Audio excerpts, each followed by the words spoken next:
Howdy, howdy. Frosty Pie here. Welcome to a quick review, the casting of Frank Stone from the world of Dead by Daylight.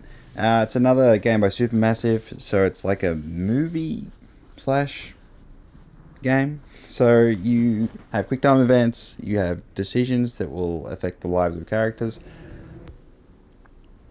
I'll try to be quick. I think obviously wait for a discount if you can easily avoid spoilers, which I think you can, in all honesty. Uh, I'm not going to spoil it. Uh, I'm glad I experienced it myself rather than just watching someone else play it. So take that with, a grain of salt. But it's definitely not nearly as good as I think the quarry has aspects that I think are better in terms of the design of the story, but I don't think the quarry is great. So like it's the yardsticks are quite weak. Until Dawn is better, there's no question of that. But I don't think Until Dawn is great. I feel like when Until Dawn came out, I really was like, oh, they can actually do something really cool here. Maybe they can actually make a good game eventually. And they haven't really ever done that. I'm not sure. Yeah, so it's. I don't think it's the best one, but I think it could have been better. My problem is just I didn't like any of the characters. So I think mileage varies. If you're big on the Dead by Daylight universe, I think that helps a lot. Obviously, you may like the characters, so you may have a different experience because again, there's different routes and things like that. So maybe you'll build up a fondness for some characters more than I did.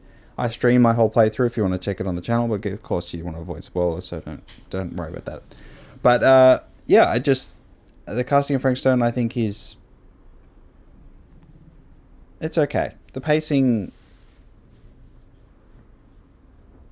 don't want to say too much. I feel like anything you say sort of spoils it, and I don't want to cast a dampener.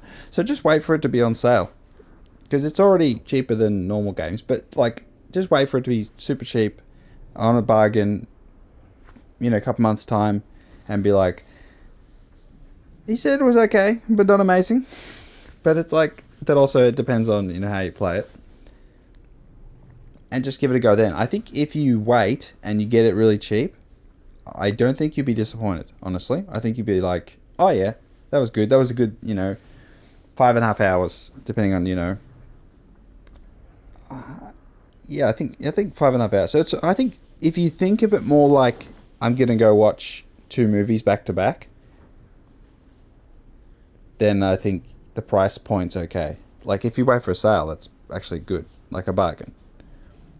But if you think of it in terms of like competing against other games for how much time you get out of it, then like Vampire Survivors for $6 or $7 or cheaper, depending on where you are, is like a million times better value. But again, different for a totally different experience.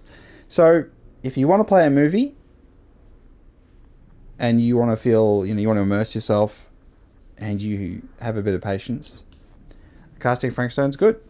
But if you are expecting something better than Until Dawn, then you'll be disappointed. I think that's just the truth of it.